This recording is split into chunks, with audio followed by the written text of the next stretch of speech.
Welcome to the Decode Podcast with Elias Malfovan, Daniel Stanfill, and Sean Kincaid.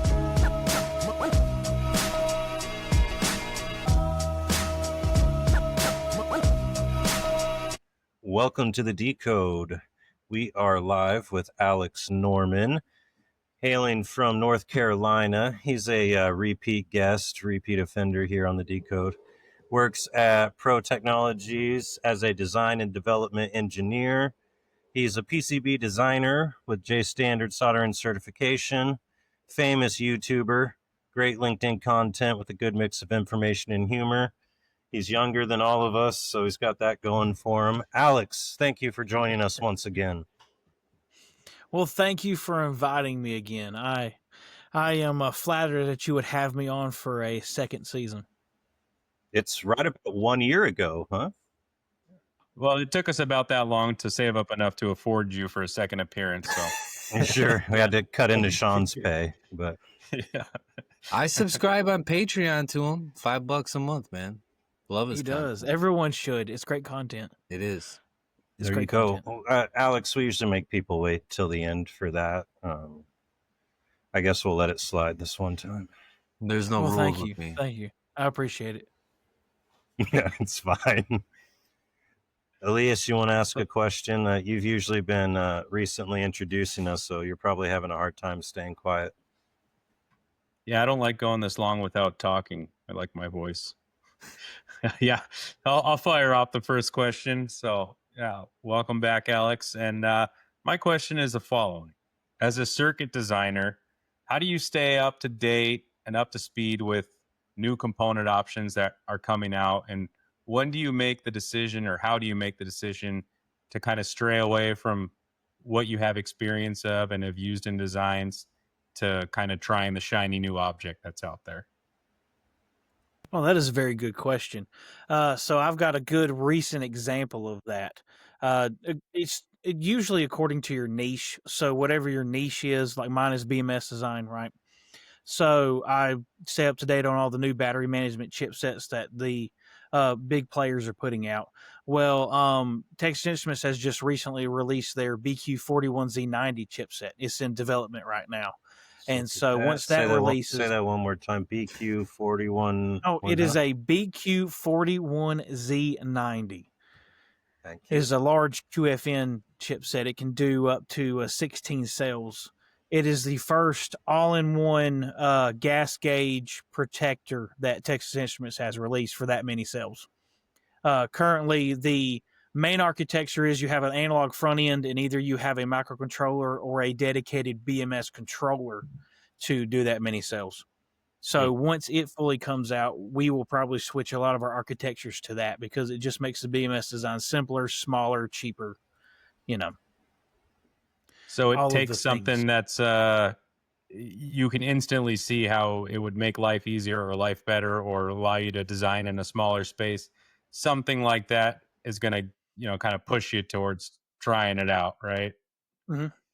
It has to be enough to justify the leap. A lot of the chipsets come out with new versions of firmware every few years, but unless there's a reason to jump to the next level of firmware, unless it has more features that you want, there's no reason to go anywhere with what you've got and what's proven. It doesn't cost any more money, performs the same way. So, do you trust the footprint recommendations from a data sheet, or do you kind of base it on your own experience or combination of the two? Normally, it's a combination of the two. Texas Instruments is usually really good at footprints. They've been around some of the other a little manufacturers. Bit. Let me get my English right. It's 9:30. But some of the other manufacturers, you can look at two different components of the same family. It's got two different data sheets, and the footprint recommendations are totally different. And so then you kind of go to the standard footprint and look at the body of the component and then decide what you want to do there. But yeah, it's usually pretty forgiving. It's the assembler's problem at that point.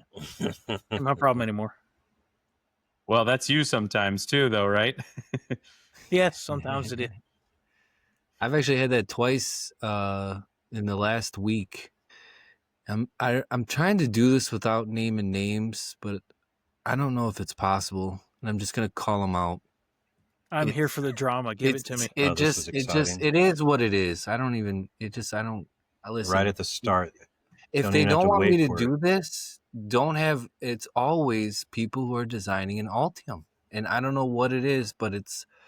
If there's just like a lazy layout way where you just choose an automatic footprint that's automatically in there and you're not checking the data sheet or something. But this week I had a basic Satu 3, but the legs were wider, right? And on the footprint, but the part that came in was the smaller normal one, right? So that's not going to, I mean, you can get it to work, but you're already like 50% off the pad just trying to place that thing right away, right? Like you can obviously, and they were prototypes, so then we can fix them there.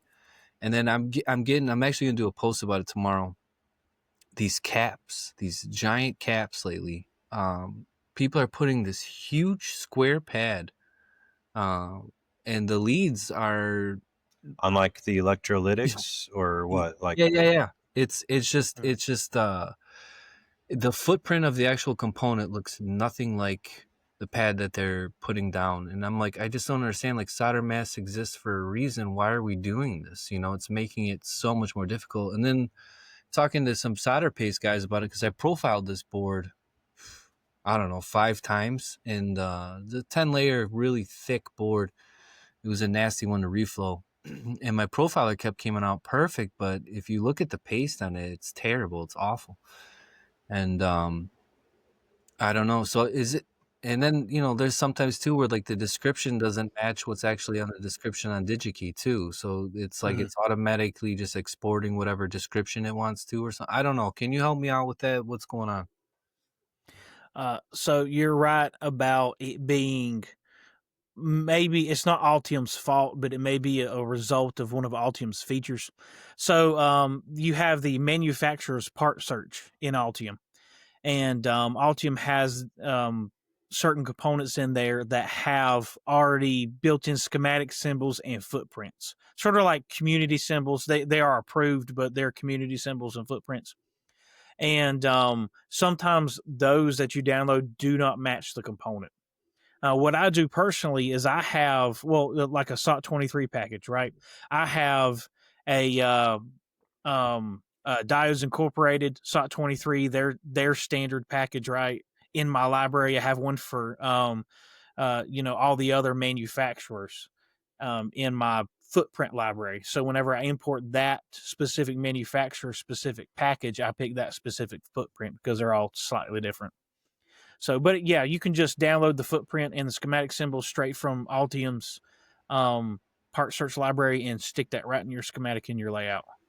So if you don't check it, it can cause you problems. Like, here's an example of the actual footprint on that cap. Yep. Right? And then let me show you the actual board. But can we look at that? Did that actually have more metallization besides just that thin lead? Was there actually some on the? So those there's are the mechanical flank too. Yep. So those are meant to be soldered. Yeah, but look at the size of this pad. It's giant, right? Like, oh, yeah. So that is a and it's not reflowing. Oh, well. That is a thing. I can understand. That's a lot of metal. That's a practice that you see a lot in power supply design. That you just make the. So do you need to just put way more paste there to satisfy? You know that, what? or The what? actual the best thing I heard was preforms. It's the first time I've ever had a need form.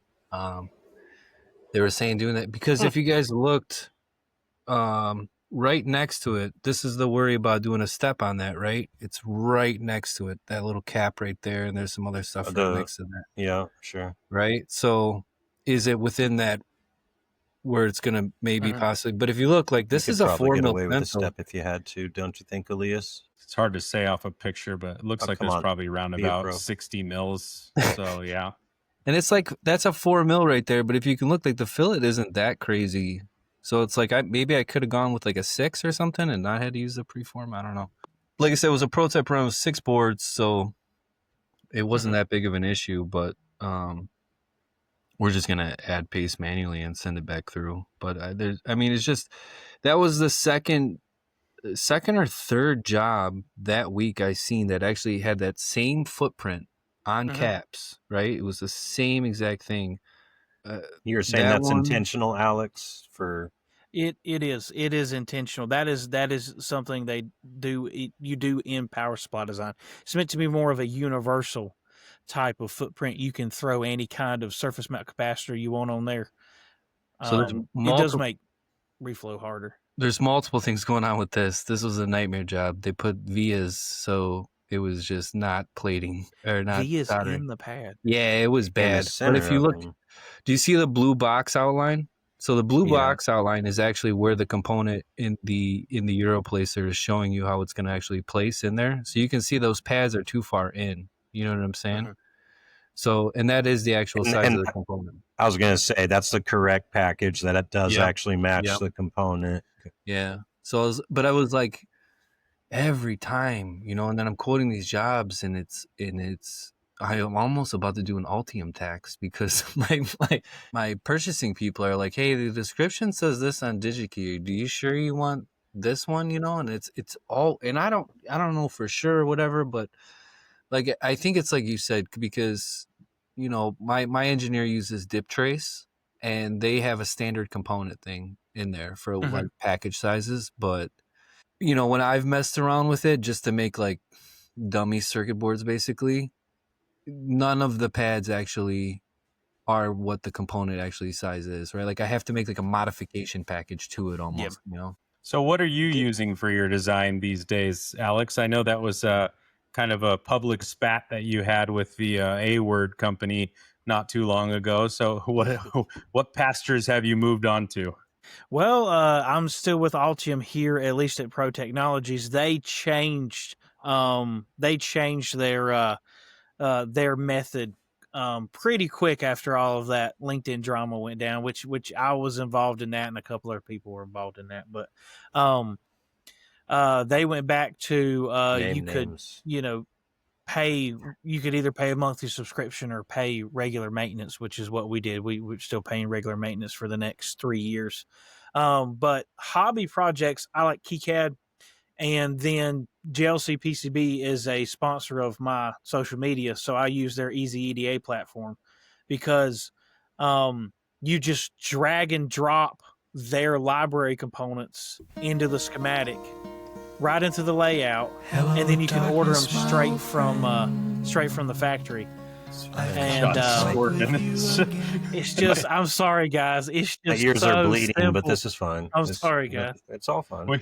We can't guarantee that this makes it past the director's cut. So, no. But you do have to respect the game, though, dude. Because they have single-handedly crushed a big game.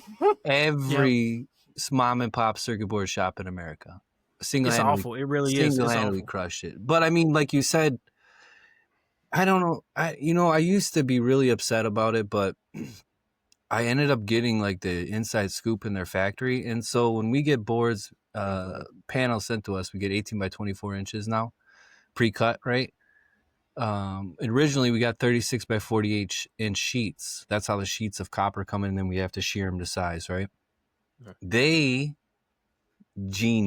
actually made their own equipment to handle the full sheet of copper. And so when they're running a job, they're putting as many circuit boards as they can into that entire sheet of copper. So you're not having to run one job at a time. You're running hundreds of that is a large amount of area. But you talked about in the past the challenges of trying to put a bunch of designs onto, like, through one plating process if they don't all have the same weights designed, like. So is it not a struggle for the way they do it now, or what? No, there's different ways to plate. No, let Alex talk. Okay. No, I'm just kidding. No, I'm just kidding. That was to you.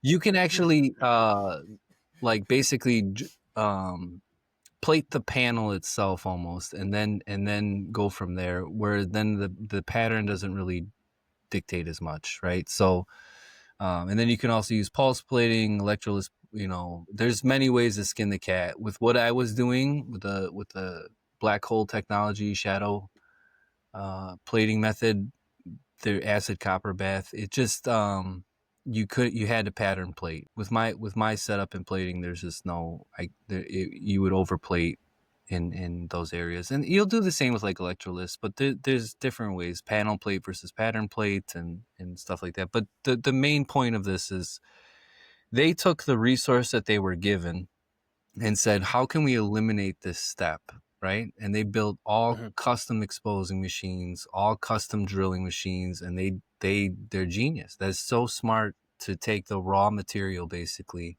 and get your maximum usage because then you're like, then it's based on square inches. It's not even based on, because mine was based on panel setup. Every single job had its own panel, right? Mm-hmm.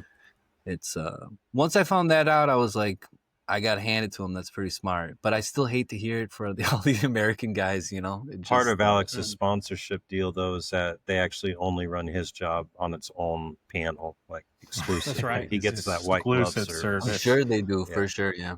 That's right. I get like 200 boards at a time. The whole panel. Alex, I heard that they had like 250 screen printers in their facility too. Did you hear that? I haven't heard that, but I wouldn't doubt it. It's insane. I know that Robert Fronick, he's over there right now. He's probably going to do some videos there in their facility.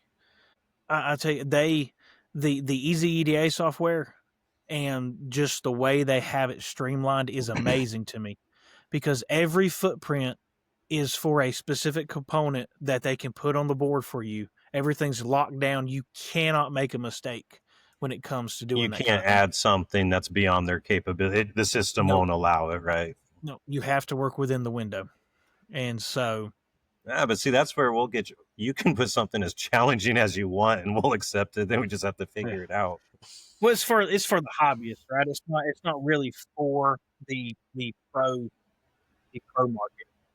But it does bring a lot of ability for hobbyists to design their own boards now for a decent price. But I wouldn't trust them to make my BMS designs. Sure. Right. For especially medical equipment and industrial equipment. They probably could, but nah.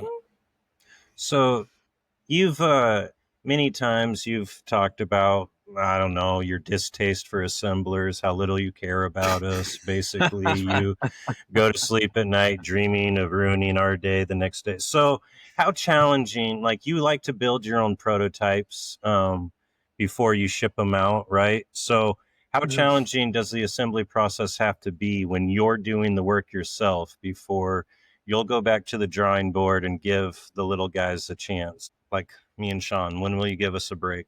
How bad does it have to be? When I have to assemble the board in a certain order. So I have to be like, oh, I can't do that because I got to do this first. Or I can't place this here because I need to place this first, or else this will knock this over, and that kind of thing. If the assembly process gets too complicated for me and my little Sharm High pick and place over there, then I know it's probably going to be more expensive to get assembled at my board assembler. So I'll go back and move some things around and change some circuits just to make sure it's as simple as possible. Somebody presented that at the last high reliability conference. If the Charizard 3000 can't do it, then probably need to redesign. That's right. That's right. Yeah. I might upgrade to the new Pikachu model, but I ain't decided yet. Because I want to be the very best. That would work on YouTube. Was, yeah. Mm-hmm.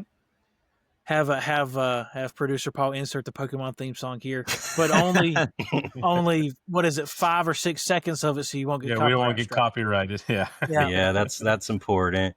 No, just run it, see what happens. Have you ever used? I'm gonna try and share my screen here without giving away like proprietary info. Let me make sure this works. I would love just an ITAR warning flashed across the screen like that. Alex, have you ever used a component like this in any of your designs, these resistor potentiometers that you dial in? Oh, yes. Yes, yeah. I use a lot of those to calibrate analog sense circuits and things when they have to be high enough accuracy that I can't do them in firmware. So it's tunable? Yeah. Yeah.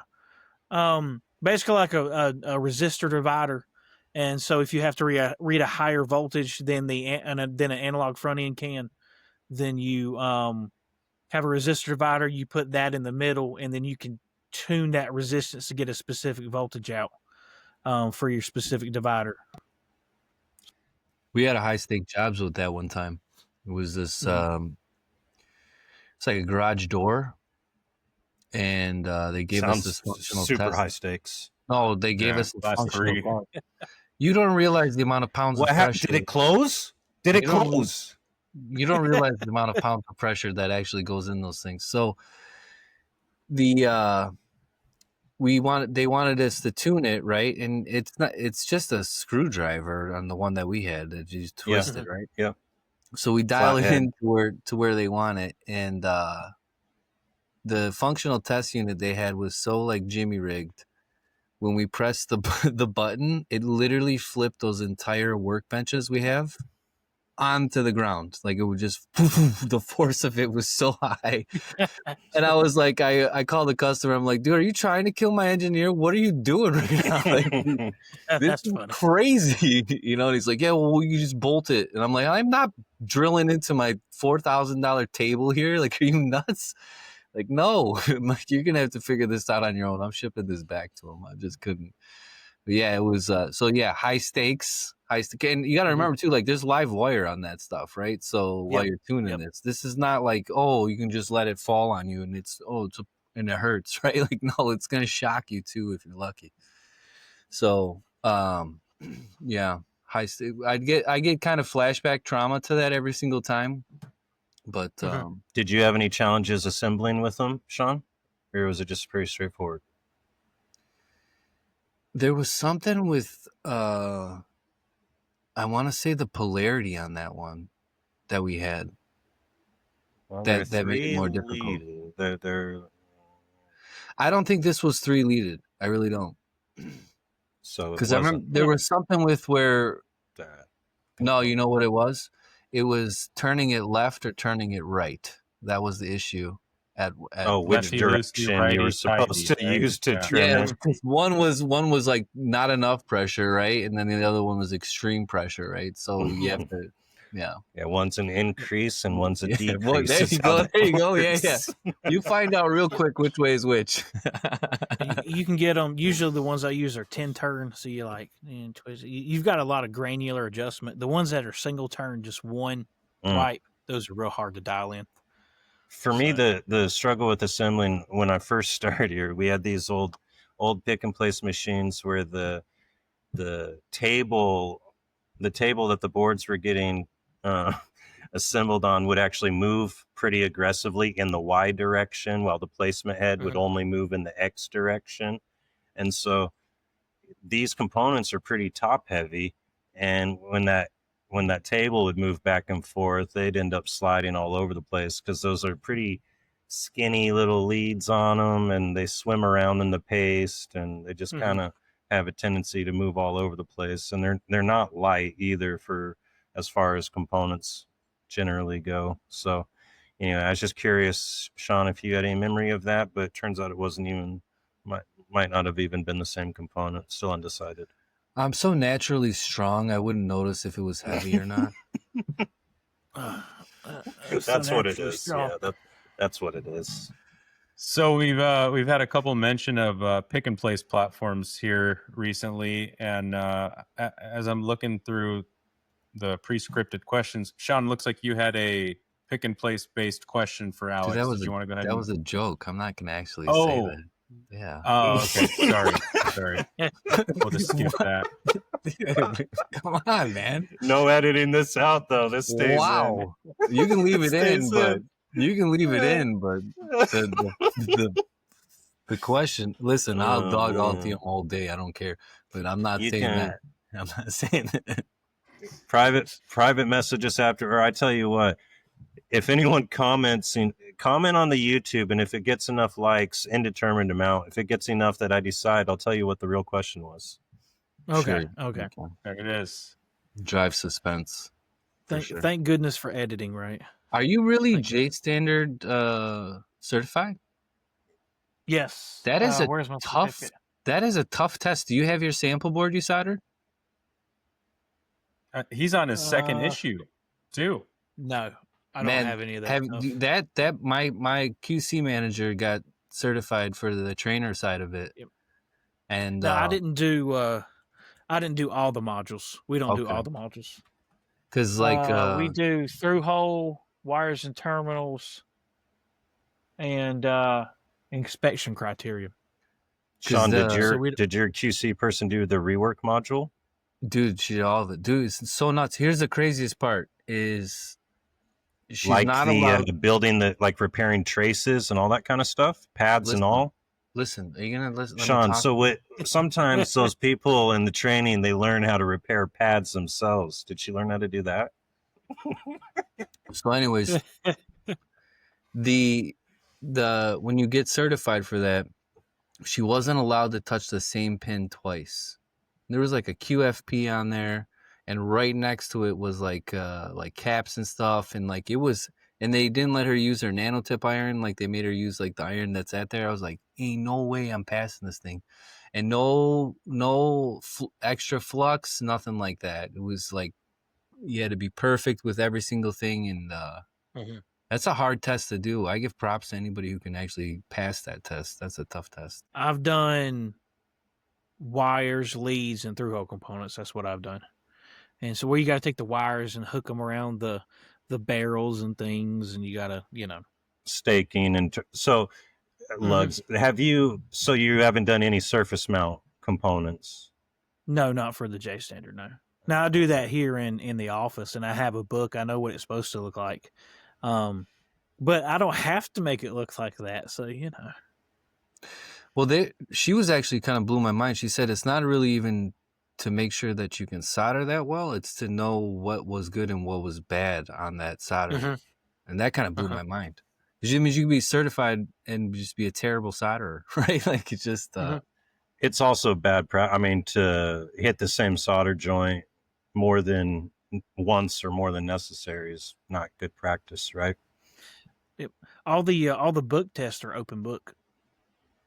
So unless if you're going for a trainer certification. Yeah, unless you're going for a trainer. Because it's just so about if you can read, you'll do pretty well. Yep. Well, you got to know the numbers of the pages too. Control F. That's right. I tried that. So I've got my book here. I tried that, but it doesn't work very well for the ring. Control F. It doesn't help you too much. Now, I do referee here. Hit it all you want. I'm not certified, but I do referee some here for different assemblies and things. I like to picture you with the whistle in your mouth, just blowing the black and white stripes. No, you're doing it wrong. That sucks. No. Throwing flags.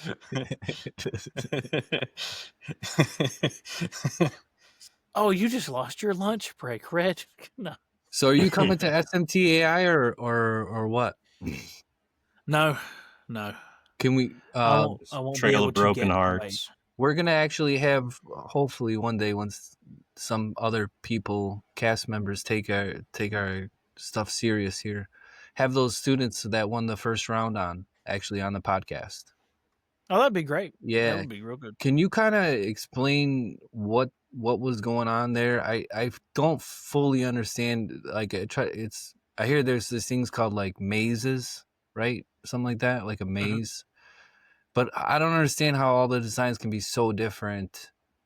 And Sean, why don't you give a little context about what you're talking about? The students I'll let Alex won do the it. contest. I'll let Alex do it. Someone explain to the audience. So it was I've got the Discord here I can read from. Very convenient. But this is the Bright Manufacturing Challenge. So it was it ended up being 8 teams, I believe, out of 15. And these are students? And these were students from different colleges, different college teams. And they were all given a base design from SMTA. So it was for a line follower robot. It's Sure. it's a competition, real popular in some circles. You have a big maze, and it has lines on it. Some of them Diagonal, zigzag, and squares. And does it keep following forward, or does it get stuck somewhere along the way, or lose itself? Right. And it has to figure out the best path from beginning to end, and then has to try to make the fastest time to do that. And so they were all given a base design. Here's the sensors you can use.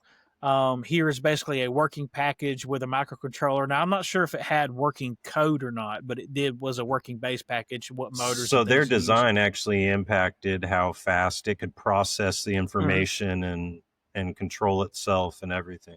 Even given a base board outline, right? You can fit it all on this. And then their goal was to add a feature that would I forgot the word used, but that it would add a positive impact to the board. It had to add a positive functionality.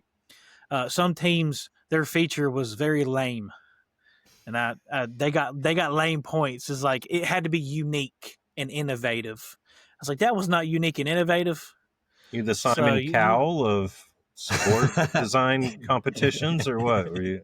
Well, so John gave them a guideline to follow.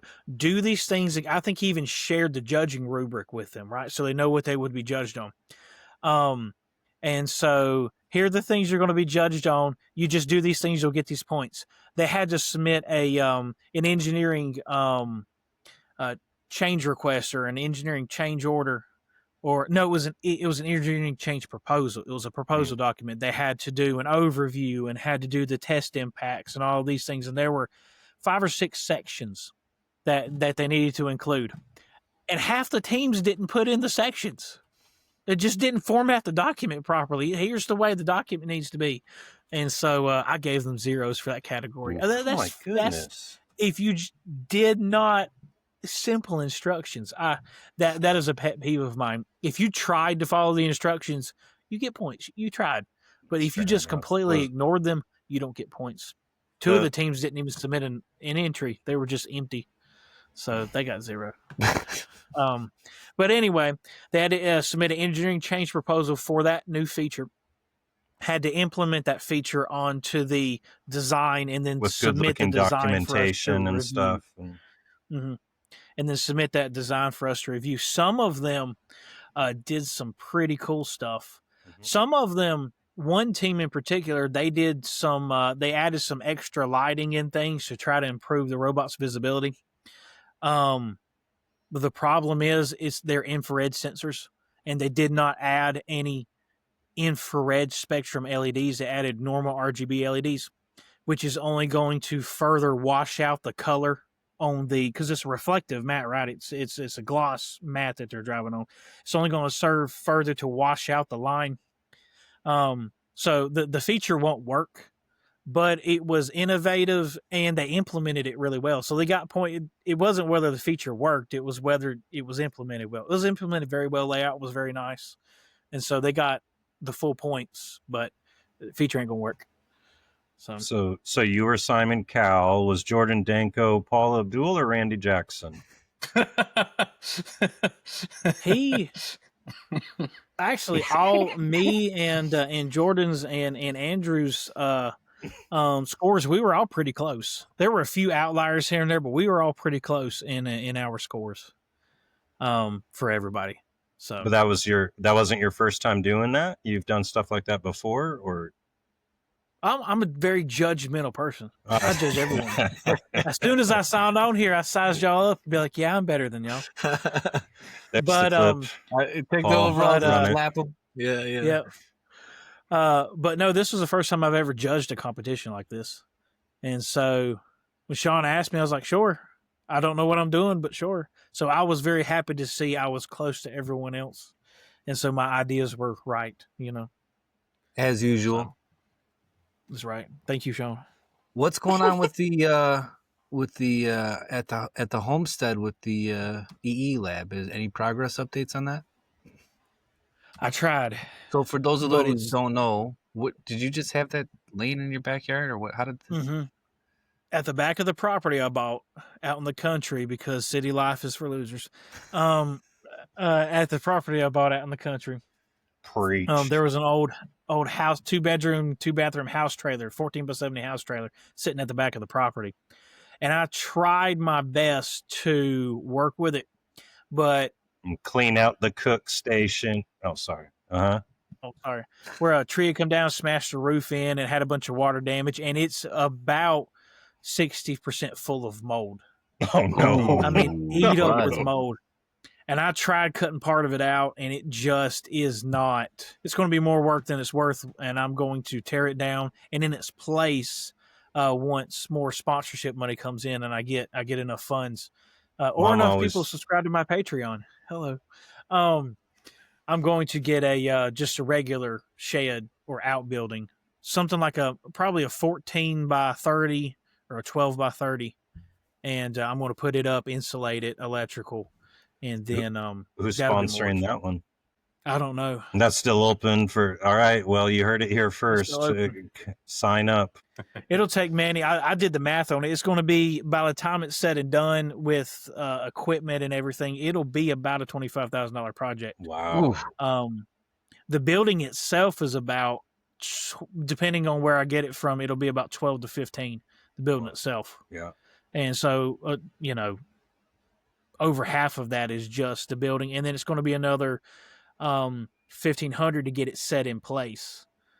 Delivered and set in place, and then you've got the electrical trenching to it. Then you've got insulation and electrical drywall. I'll do all that myself. But are you gonna do ESD that's what I was floor? about to add. Do what? ESD floors? I may use static dissipative carpet. I don't.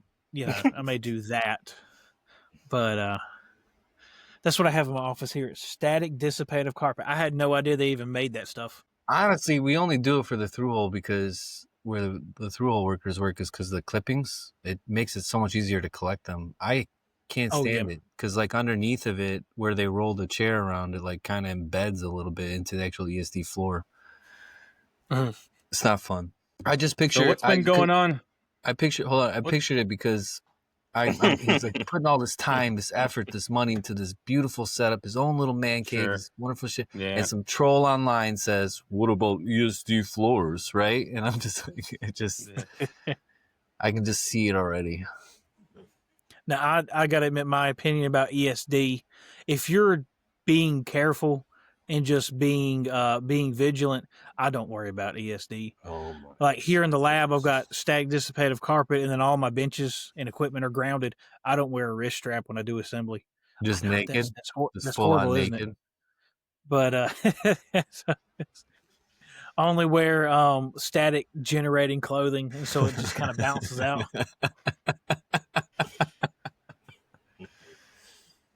Alex, I wanted to check your pulse on what's going on with your YouTube channel. I know you kind of vanished from LinkedIn for a bit. Have you still been pretty active on your YouTube channel, or have you taken a pause from all your creation lately? I paused everything and went and made a content library that's posting now. There should be a video going up. I'm not sure if I'm going to post it Sunday or Monday, since Monday is Labor Day. If you're listening to this, later being posted, because everyone will be home, so that may be a better day to post it. But I'm starting a DIY arcade game project. It's a arcade style stacker game. It's got the LEDs, and they go back and forth, and you hit the button and it stops, and then the next row comes up and stops, and the next row comes up and stops. I've always wanted to make one, so I decided to make one for my YouTube channel. I'll release the cabinet files and the board files and all that stuff. So one of the first posts cool. that I remember from you was when you were going to buy an old arcade game system. Remember you put it on a trailer and you're going to get it? Mm-hmm. Yeah. That thing ever work or what? I have not messed with it. I have it. It's sitting in the storage room, on a dolly. That was a long time ago. It was about a year ago.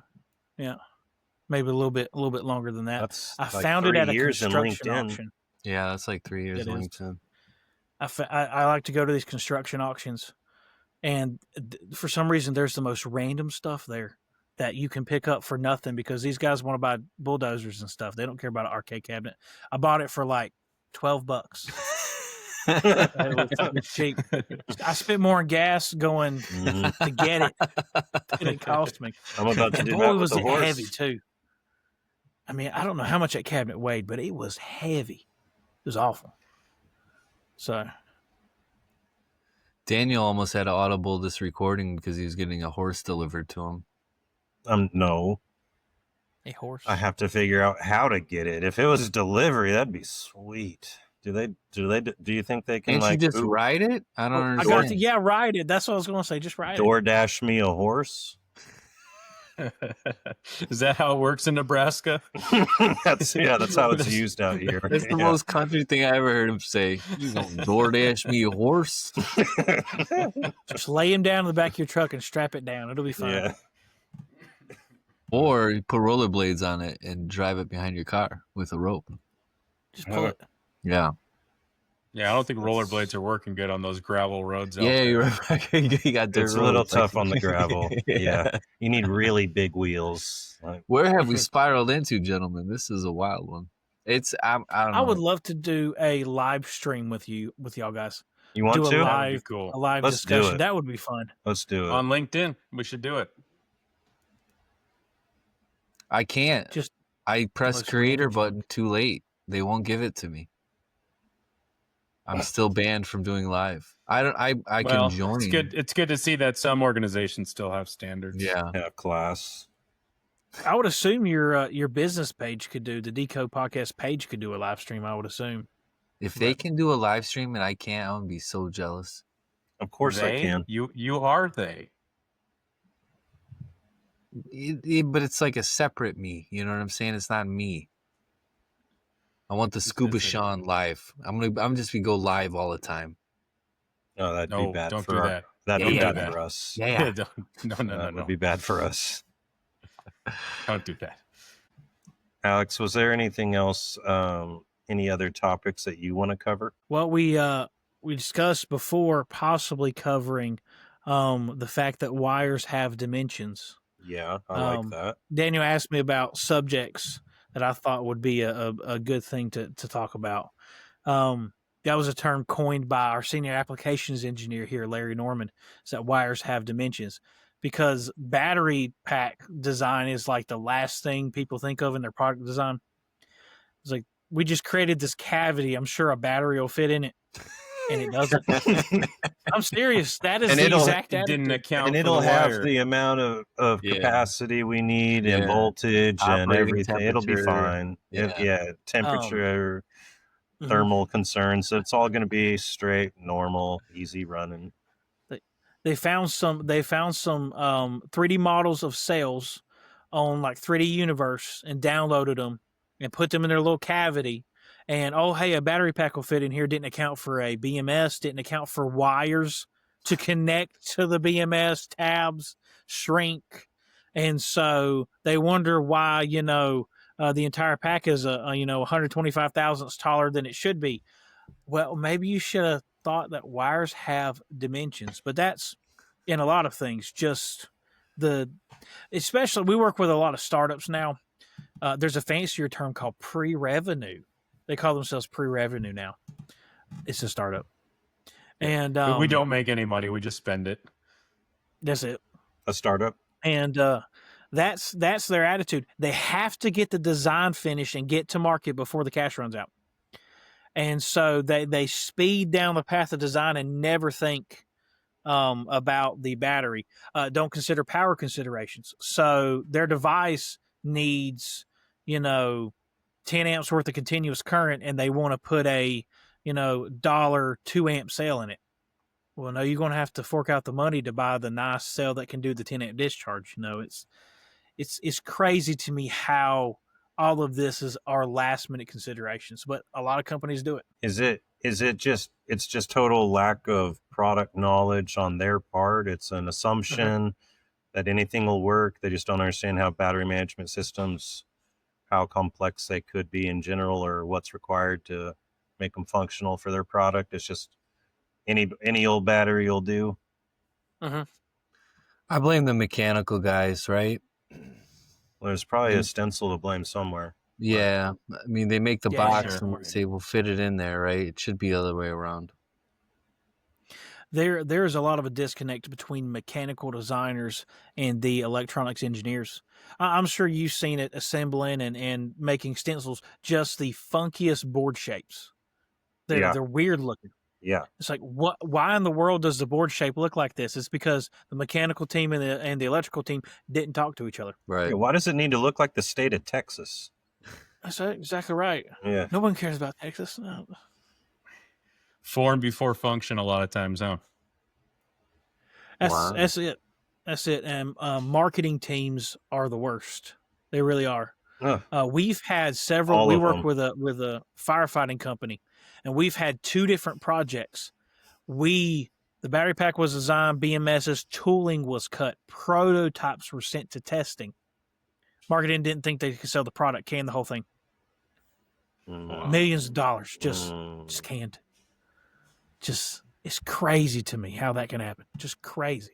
I was just say you build the best product in the world, but if you can't sell it, is it really the best product in the world?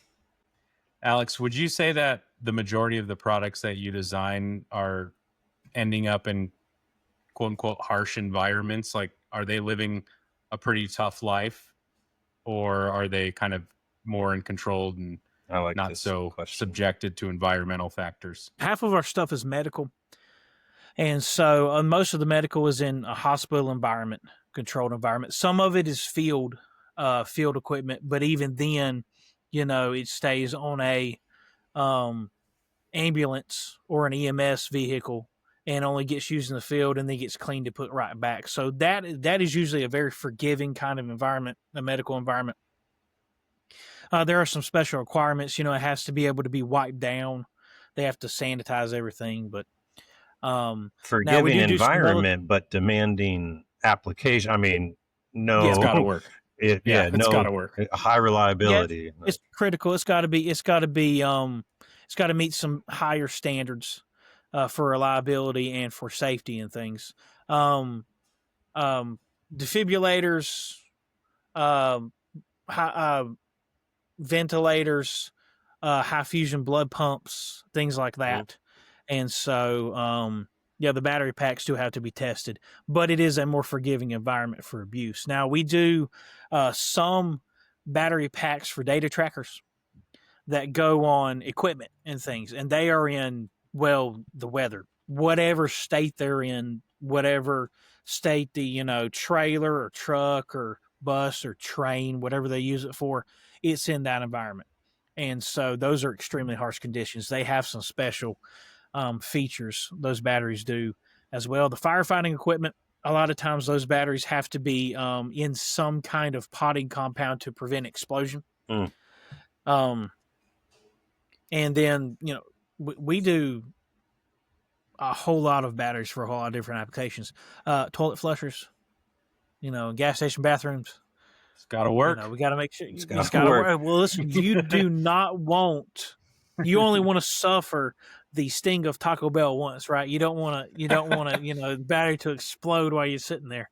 So that's a good point. There's that. Do you do any of your prototypes or designs before they go out? Do you have any type of like SIR testing or anything that they're subjected to? I'm not sure what you mean by SIR. Dude, these guys go to one conference and now they're just every time. Yeah, what Daniel's getting at is like how much of a concern is electrochemical migration? This is worse than the JLC part. Yeah, surface insulation resistance. So like I think one of the common ways of testing that is it gets it gets put under like a temperature and bias over a course of time. Like it's like I think 90% humidity and 90 degrees while also having voltage applied to it. And it does this over the course, I think, of 7 days, 24 hours straight. So like 160 hours straight of that kind of continuous testing in an environment, in a harsh environment type of deal. Yeah, I know what you're talking about now. And so No, we usually the customer will take care of that. But as far as the battery packs go, we use like materials, so we don't have to worry about any kind of corrosion or anything that results in a difference of materials. So, would you say normally, you typically have enough room for the design you're building, or is it when these enclosure demands, does that encroach upon the amount of square footage you would ideally have? So now you're dealing with more of a high density design.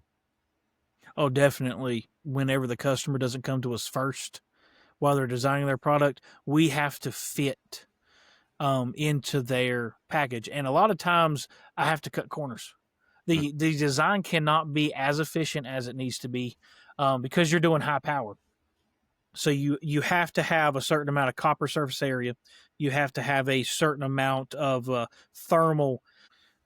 Well, I guess you could say of heat mitigation. Heat. You have to have a certain amount of that, and so it just depends. But a lot of times I have to cut a lot of corners in order to make the BMS perform well, and so then if I cut corners there, then you might have trouble with noise, with EMC, with external things like two-way radios and stuff. So it's a very big challenge.